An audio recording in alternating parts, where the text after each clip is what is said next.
કર્યા ને જે કર્યા એ પણ છતાં એવા કર્મ કર્યા. પણ જ્યારે તોરણ સતી એને સદગુરુ મળ્યા અને એને જ્ઞાન બતાવ્યું. એને કયું જ્ઞાન બતાવ્યું? જે આપણા ગુરુ મહારાજે આપણને જ્ઞાન આપ્યું એ જ તોરલે જેસલને જ્ઞાન આપ્યું. એ જ જ્ઞાન જેસલને આપ્યું કે જેસલ આમાં તું કોણ છું? તું કોણ આમાં? જેસલ કોણ છું? ઓલો તો એક દ્રષ્ટાંત છે કે દરિયાની અંદર બેઠા નાવડી ડોલવા માંડી, જેસલને મોતની બીક લાગી. આ એક દ્રષ્ટાંત છે.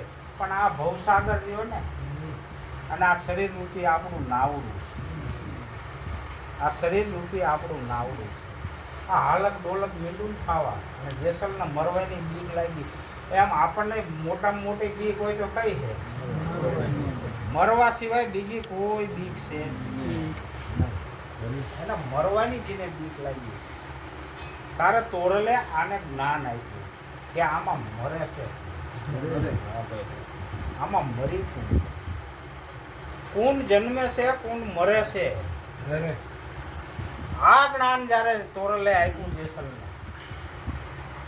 એમ આપણા ગુરુ મહારાજે આપણને જ્ઞાન આપ્યું કે શરીર જન્મે છે, શરીર મરે છે. પણ આ શરીરની અંદર જે રહેવા વાળો છે એ જન્મતોય નથી, મરતું. એમ યુક્તિ મુક્તિ દ્વારા આપણને જે ગુરુના ચરણે જ્યાં મટુકી દ્વારા સમજાયું કે મટુકી દ્વારા જે સમજાયું, મટુકી ફોડી કે આ મટુકીને માની લે તારું શરીર, પણ અંદર જે આત્મ તત્વ કહેતા બે તત્વ હતું એ કઈ આવ્યું કે ગયું કે અંદર નાખવું પડ્યું? તો આ મટુકી જે ઉદ્ભવ થઈ આની અંદર જે આત્મા આવ્યો કે જીયો એ એમ નામ હતો, છે અને એ જન્મતું નથી ને મરતું. પણ આ જ્ઞાન સદગુરુના ચરણ છે. સદગુરુનું જ્ઞાન જ્યારે અંતકરણની અંદર મન બુદ્ધિ ચિત્ત ને અહંકારની અંદર બરોબર ફિટ થાય છે, બરોબર નિષ્ઠા આવશે, ત્યારે તમામ તમે જન્મતાય નથી, મરતાય નથી, આવતાય નથી અને પણ જ્યાં સુધી આ જ્ઞાન ફિટ નહીં થાય, આ સમજણ દઢ નહીં થાય, આની ઉપર નિષ્ઠા નહીં આવે, ત્યાં સુધી હજી તો આપણને જુદું જુદું જુદું જુદું દેખાય નક્કી નહીં. કારણ કે સદગુરુનું જ્ઞાન ત્યાં સુધી ફિટ નથી, ત્યાં સુધી હજી ઘડીક ઓલું જ્ઞાન જગતનું જ્ઞાન અને ઘડીક સદગુરુનું જ્ઞાન. આ અફડા તફડીમાં આપણું જીવન વ્યતીત થઈ. સદગુરુનું જ્ઞાન ફિટ નથી થતું એવું નથી, થોડી વાર ફિટ થાય પણ થોડી વારમાં પાછું ઉડી જાય.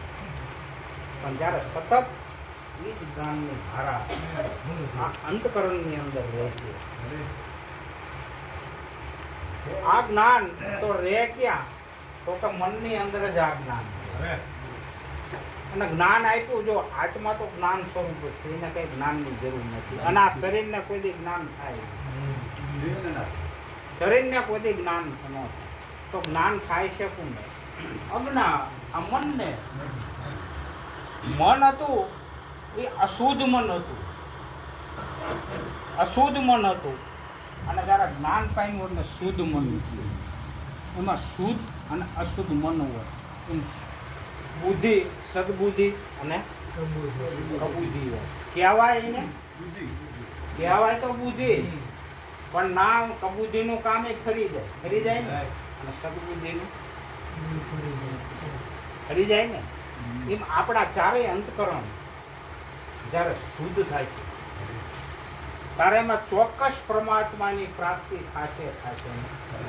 ન થવાનું કારણ આપણા અંતકરણ મલિન છે, બાકી બીજું કોઈ આનું કારણ નથી. સદગુરુના જ્ઞાનની અંદર કંઈ પણ ફેરફાર નથી. તો આપણા અંતકરણને શુદ્ધ કરવા માટે તેમાં કહ્યું તેરે મન કે તરંગ કો માર લે, બસ કે તેરા હો ગયા ભજન, તારી બુરી આદત તું સુધારી લે, બસ તેરા કે હો ગયા ભજન. તો હવે આ બધું રહ્યું એ આપણે મહેનત કરવી પડે કે કોઈ બીજા સંતો મહેનત કરે? આપણે જ કરવું પડે.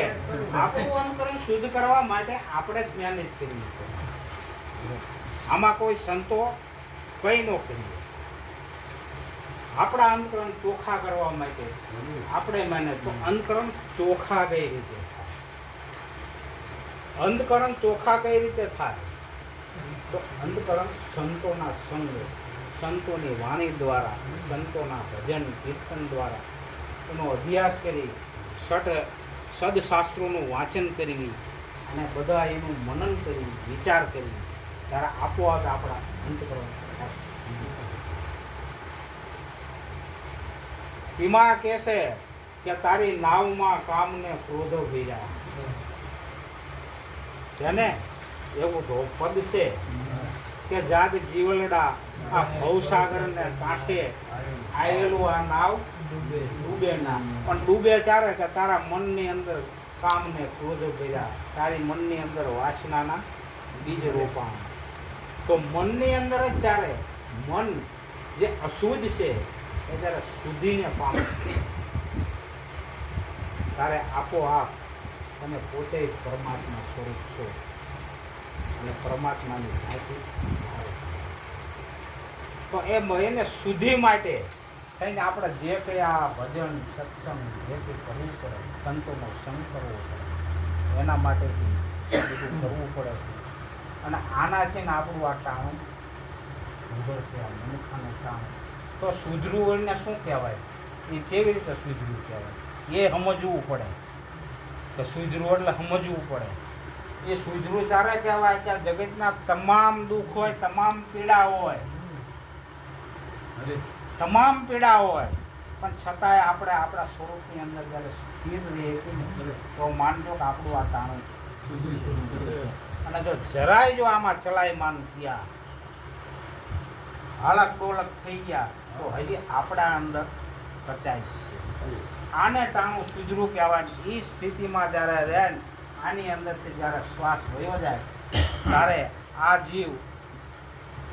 જીવ જે રહ્યો, જેમ મટુકીનું દૃષ્ટાંતથી ખોલ્યું કે ઘાટ તૂટ્યો અને સર્વેમાં વ્યાપક થઈ ગયો, એમ આ જીવાતમાં આખા વિશ્વમાં વ્યાપક થઈ જાય.